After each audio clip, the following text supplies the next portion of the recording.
Et nous poursuivons nos rencontres au sein de la mission économique et commerciale de la francophonie. Ici, à Kigali, au Rwanda, nous sommes en plein cœur du mois de juillet pour profiter de cette belle opportunité d'échanger avec les participants de cette mission économique et commerciale, notamment Henri Monceau, qui est le directeur de la francophonie économique et numérique de l'Organisation internationale de la francophonie. Henri, bonjour. Bonjour Diara. Également à nos côtés, Christiane Kodjotosu, c'est la vice-présidente de la Chambre et d'industrie, de la Chambre des commerces et d'industrie du Bénin, chargée des régions économiques. Bonjour. Bonjour. Merci infiniment d'être avec nous, Christiane. C'est un plaisir. Christiane, dites-nous justement, vous qui travaillez à la Chambre des commerces et d'industrie d'un pays comme le Bénin, vous êtes également présidente de WeFound Bénin, un club d'investissement destiné aux femmes pour soutenir l'entrepreneuriat féminin. Une question chère à l'Organisation internationale de la francophonie. Expliquez-nous un peu votre présence ici au sein de ces missions économiques. Eh bien, merci beaucoup. Je veux remercier déjà l'OIF de nous avoir associés à cet événement. C'est vrai que je représente la Chambre de commerce et d'industrie ici. Je suis en charge des régions économiques, mais je suis en charge également de toutes les questions qui ont trait à l'entrepreneuriat féminin. Et donc, moi-même chef d'entreprise depuis 19 années dans le secteur du tourisme, de l'hôtellerie et depuis 2 ans dans l'entrepreneuriat agricole. Je produis et je transforme un riz local du Bénin qu'on appelle le riz Fénon du Bénin, qui se vend, qui est déjà assez connu sur le marché du Bénin et sur les marchés à côté comme le Nigeria, le Togo. Nous avons quelques clients déjà. Et c'est un honneur pour moi d'être là. Et je suis là également, vous venez de parler de WeFound Bénin, qui est une initiative des femmes chefs d'entreprise du Bénin. Nous avons créé en août de l'année dernière un club d'investissement que nous avons appelé le Women Investment Fund, parce qu'à l'horizon 2024, nous allons devenir le premier fonds d'investissement des femmes pour les femmes, parce que nous avons compris que oui, il y a des politiques aujourd'hui pour soutenir l'entrepreneuriat, soutenir les femmes sur l'égalité genre, mais il faut enfin que les femmes se lèvent, que les plus expérimentés donnent la main aux plus jeunes et que la formation, le coaching, le mentorat se fasse par les bonnes pratiques et l'exemple. Et quels sont vos besoins, quelles sont vos attentes lorsque vous participez à ce type de rencontres et pour notamment dynamiser l'économie de cet espace francophone? Mes attentes sont de 2 ordres. Déjà, mes attentes par rapport à la francophonie. Je pense que cette mission commerciale m'a permis d'être quand même fière du travail qui se fait déjà au niveau des chambres de commerce, de la Chambre de commerce du Bénin, parce que j'ai rencontré plusieurs chambres sœurs qui sont venues échanger avec moi pour apprendre de l'expérience du Bénin. Mais merci à la francophonie d'organiser des plateformes comme celle-ci, des missions commerciales, parce que effectivement, ce qui manquait, on est dans l'entrepreneuriat, c'est vrai que par les réunions, mais il manquait vraiment un espace où on se retrouve entre chefs d'entreprise déjà accomplis, ou start-up, ou chefs d'entreprise, en jeunes chefs d'entreprise, qu'on se rencontre, qu'on se parle et qu'on puisse saisir les opportunités, hein, les deals, comme disait Madame la secrétaire générale hier, dans son allocution, et on puisse saisir des deals. Et j'ai été très heureuse de savoir hier par les annonces qu'il y a eu des deals qui ont pu être signés. Et disons que moi Par aussi, des entrepreneurs béninois? Oui, il y avait un entrepreneur béninois. Et je peux dire également que moi-même, en tant que chef d'entreprise, j'ai un deal en cours qui sera signé demain.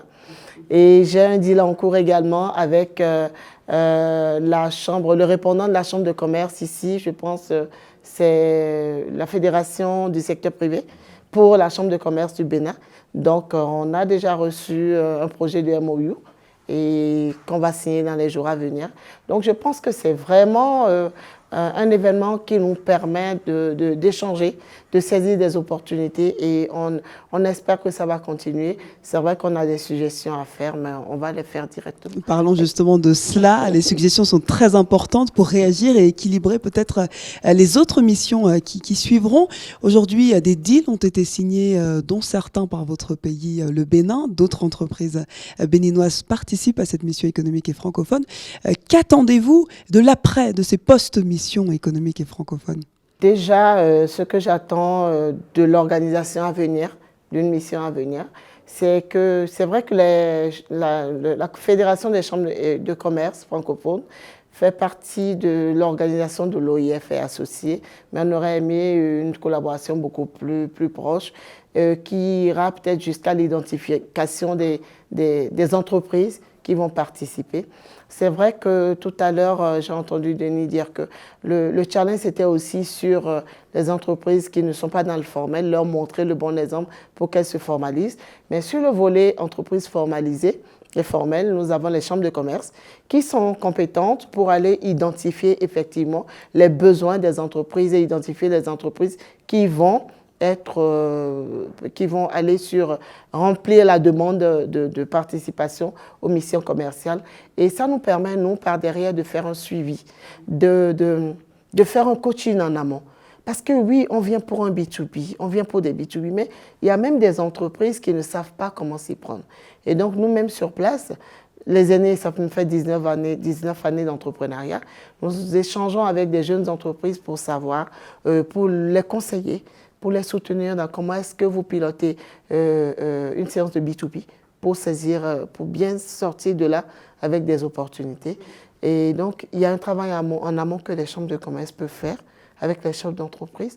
Nous ne demandons pas forcément d'être à la sélection, mais de présenter des entreprises et quand les entreprises sont sélectionnées, qu'on nous informe et que nous, par derrière, on puisse les apprêter, les coacher avant d'arriver. Une suggestion, et on a justement le directeur de la francophonie économique et numérique qui est à nos côtés. Henri, une réponse à cette suggestion de partenariat un peu plus approfondi avec, par exemple, les chambres des commerces et d'industrie du continent et de l'espace économique qui est francophone? Oui, alors je veux rassurer Madame la vice-présidente tout de suite, parce qu'en effet, aujourd'hui déjà, le réseau des chambres de commerce, la CPC-CAF, qui regroupe toutes les chambres de commerce et consulaires de l'espace francophone, est un de nos partenaires importants.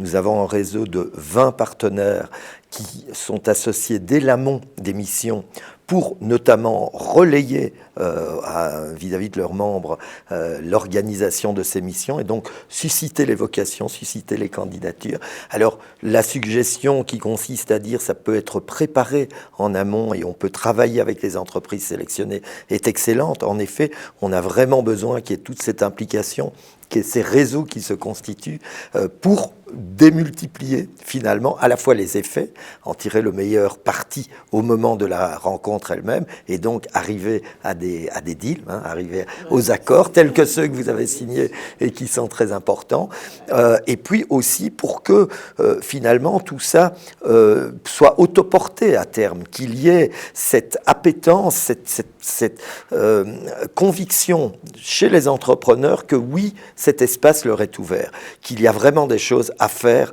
avec d'autres pays au sein de l'espace francophone, avec des entrepreneurs qui eux-mêmes voient les opportunités se dégager et donc, je pense, maximiser vraiment les marchés pour le meilleur bénéfice au total des populations également. Parce que c'est en ayant des propositions de valeur qui sont propres à l'Afrique, notamment à l'Afrique subsaharienne, qu'on peut imaginer un développement économique qui ne soit pas simplement lié à des produits dominants à l'échelle globale. Et on avait l'exemple du riz. Par exemple, le riz béninois, peut-être demain, va partir à l'assaut, à la conquête des marchés internationaux. Christiane disait d'ailleurs que la guerre en Ukraine peut faire du bien, vous aimez le citer.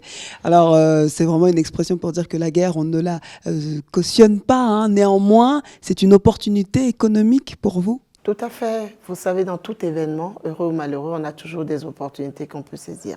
Et les chefs d'entreprise, normalement, c'est des gens qui savent saisir les opportunités. Hier, on a eu, pendant les panels, à échanger avec une entreprise rwandaise, Africa Improvement Food, je pense, et qui fait des compléments alimentaires et des aliments pour les pays du tiers-monde, les pays en guerre et tout.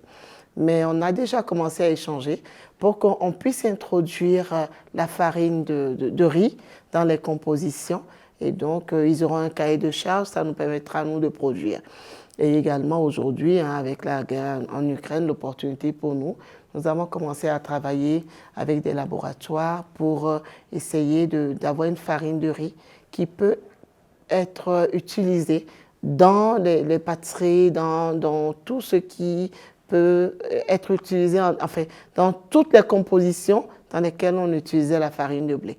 Donc, ça peut être des farines de substitution. Et je pense que dans le cas des accords sud-sud entre Africains, vraiment, on peut faire la promotion de nos produits. Merci aux plateformes qui nous mettent ensemble. Et puis voilà, nous saisissons cette opportunité pour aller à l'assaut du monde, comme il a dit. Voilà, ça sera le mot de la fin. Merci infiniment, Christiane. Merci à vous, Henri. Et on poursuit, bien entendu, nos rencontres avec celles et ceux qui font ces missions économiques et commerciales de la francophonie. Merci.